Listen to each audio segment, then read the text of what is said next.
So, a quick video here. I've had some friends ask me for a few things, so I figured I would go ahead and just do another video because, well, I'm cooking food.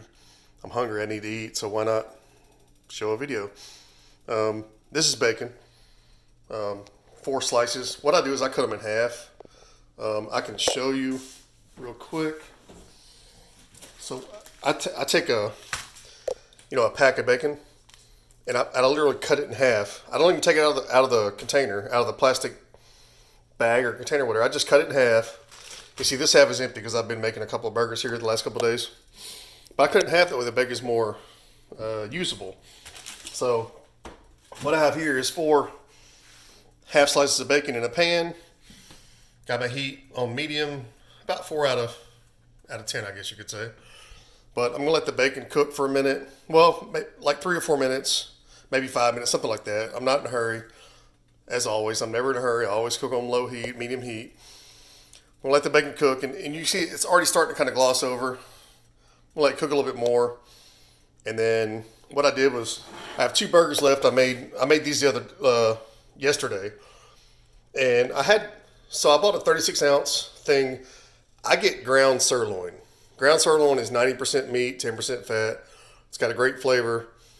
It's fairly low in fat compared to some of the others, but it's not the leanest of all. But you need to have some flavor, and with some fat comes some flavor. And what I do is, so you got your brick, right? It comes in like a brick or like a square, rectangle, whatever.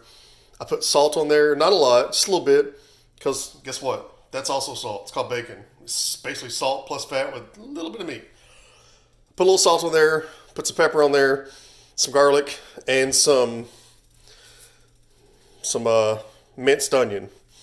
And then you want to work it really good. You notice when you get ground beef, chuck, sirloin, whatever, it almost looks like ground beef made into spaghetti noodles or something. Like, I don't know, but you want to really grind it together with your fingers, push it through your fingers over and over again, and get it really combined together where it's like a solid thing. And like I said, I season it first, then I mix it all together so that the entire hamburger patty is going to be seasoned inside and out.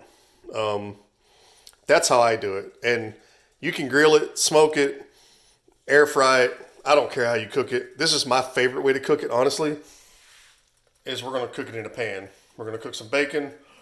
We got some toppings to put on the burgers. I'll get to all that eventually, but for now, let's just get the bacon kind of started and we'll go from there. So fast forward a little bit here. I've already put a slice of tomato on each top side of the bun. I use beefsteak. It's my favorite tomato. It's not always available. You can use whatever you can find. Also, this is the bottom slice of the buns. I use Clausen pickles. I like the cold type of pickle better than the room temperature type of pickle. I don't know what the difference is on how they make them or whatever. But Clausen or Boar's Head makes a really good pickle. I'm sure there's some others. That's just 2 that I'm familiar with that are, always refrigerated. They're much more crunchy. I like the flavor better. Of course, I put some mustard on there. I'm also going to add some lettuce. What I do with a head of lettuce is I cut it in half. I did this yesterday. I cut it in half, and then I just take the core out of it, and then you're left with just 2 halves of lettuce. And you don't need to cut it anymore because you can just take the lettuce off of here and by hand apply it to the sandwich. So I'm going to do that real quick. I'm going to keep it on the cold side with the picked tomatoes, and I will be right back. All right, so I'm back. So you see I put some lettuce on there. Now, I don't skip out on the lettuce. You got a whole head of lettuce to make a few burgers, sandwiches, whatever. Put some lettuce on there, right? It's like, I don't know, it's like 90% water. So it's not like you can have too much lettuce. And I put a little bit of barbecue sauce on there as well. I like Stubbs. That's a great sauce. All of them really, but my favorite is the sweet heat. So I put a little bit of sweet heat on there. So we got mustard and barbecue sauce. That's the top. Tomatoes underneath the lettuce. Bunch of lettuce.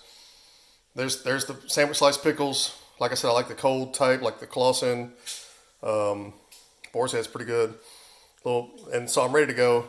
Here's my plate. I'm going to put my burgers on once they're done cooking, just because you want to drain a little bit of the grease or fat out of them. I am cooking them in a skillet and not on a grill. So back over here, the bacon is nowhere near done, but it's kind of sizzling. It's kind of ready to go. So what I'm gonna do is I'm gonna flip the bacon over. See if I can do this, hang on. So I'm gonna try to do this with one hand. I'm gonna flip the bacon over like this.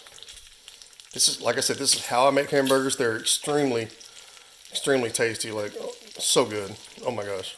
But that's how I do it. If you want to do it a different way, if you want to cook it on the grill, you know, cooking on the grill is great. You know, you can kind of smoke it, or I don't know, however you cook it on the grill.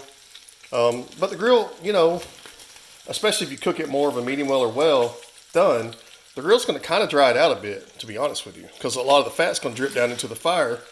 So I'm just going to take my patties here that I've pre-made, and they're already pre-seasoned and everything. I'm going to kind of mash them down to where they, and then you want to make a hole.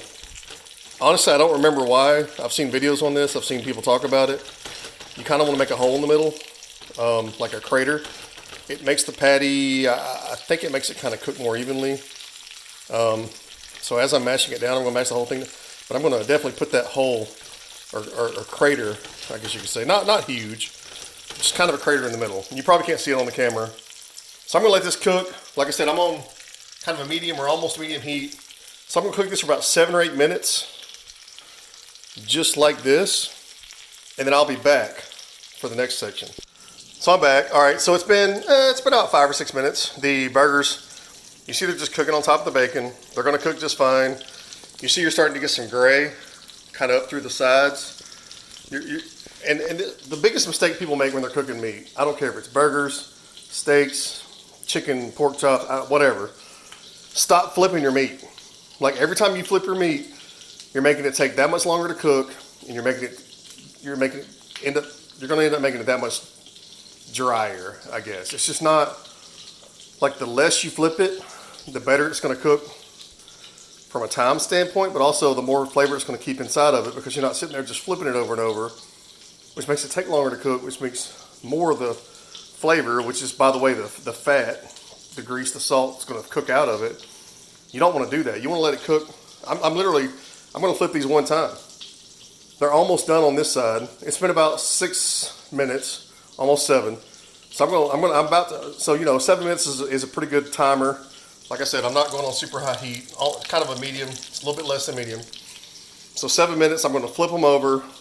The bacon will be stuck to the burger at this point because it's been cooking underneath the burger. So it's not only cooking the bacon and the burger at the same time, but it's also the flavor of the bacon, which is, like, as we all know, everybody loves bacon. It's cooking into the burger as we go. So now I'm going to get a spatula. It's been almost 7 minutes. So I'm going to grab a spatula. I'm going to flip these burgers over. And then I'm going to pause it because I need 2 hands to work. But I'm going to put some shredded cheddar cheese on there. And then I'm going to put a slice of pepper jack on there. And they're going to cook for about another 6 or 7 minutes. And then they're done. And so I will be back. So there you go, just real quick. I just flipped them over. See, the bacon did not try to come off. I know you didn't watch me flip them, but trust me, when I flipped them over, the bacon was stuck to the burger. So it's not like it tries to come off, it tries to cause a problem. You see this side is totally done. So it's going to take about 6 or 7 more minutes on this side. So what I'm going to do is put some shredded cheese on there. I've got some cheddar. So I'm going to put some shredded cheddar on there. Then I'm going to put like a slice of jalapeno jack on there. And then I will be right back. As you can see, shredded cheddar. And now for the jack. And there you go. So the jack I put right on top of the cheddar. It's going to sit there and melt on top of the meat. Like I said, about 6 or 7 minutes again. Not a very high heat level. And these will be done. They're going to be like a medium to maybe a medium well. I do cook my burgers more than I do my steaks. My steaks I usually go medium rare.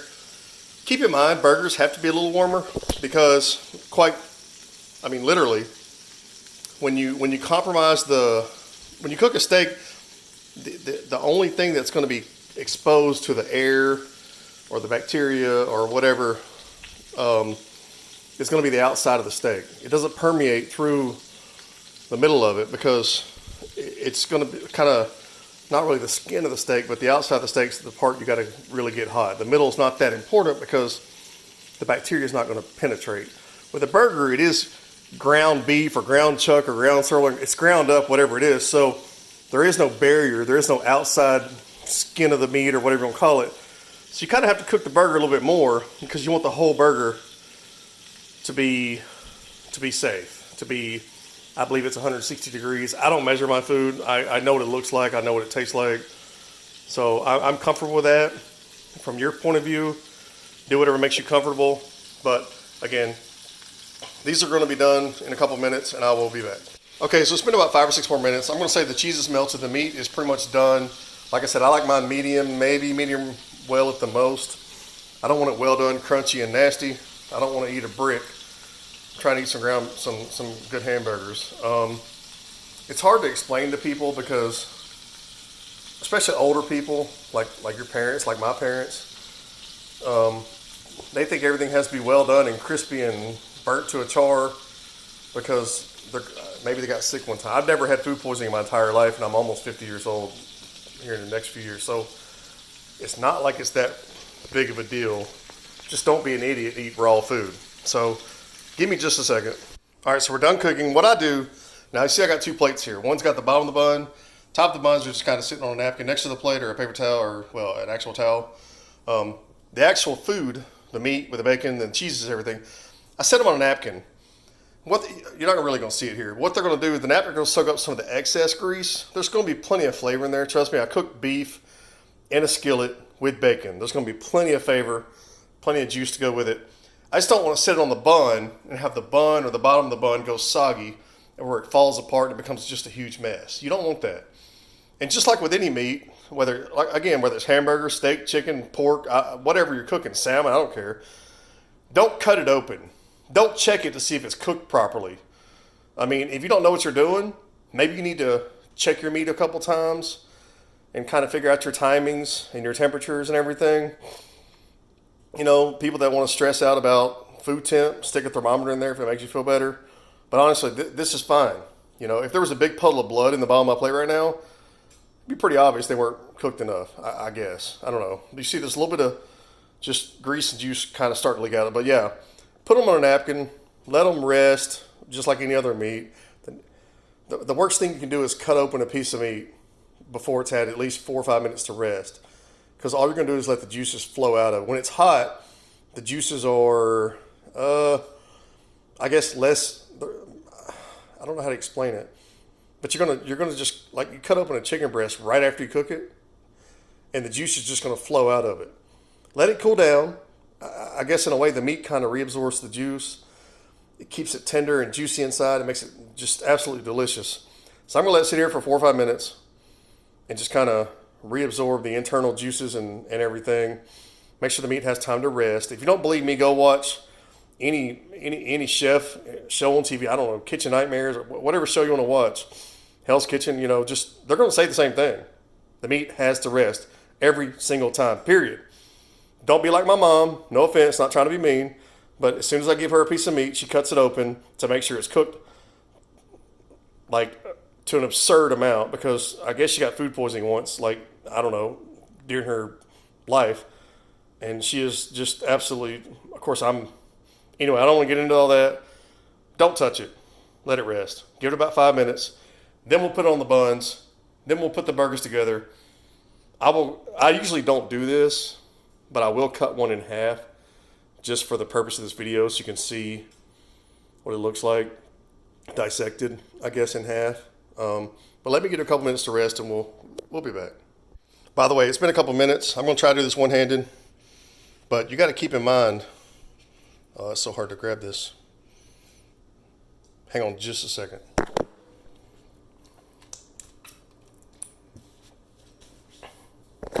All right, so you got to get a piece of meat. You know why?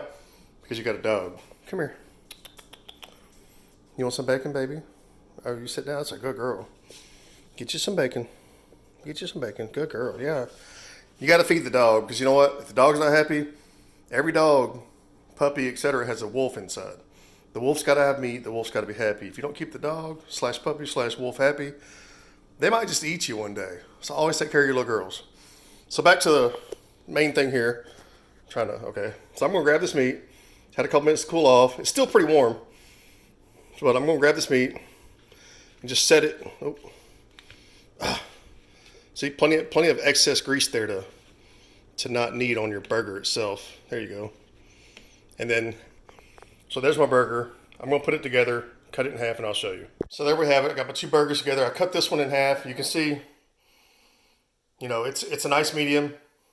It's how I like it cooked. If you want to burn the crap out of it, cook it well done and make it into a charbroiled brick of burger ash, go for it. But this is how I like mine.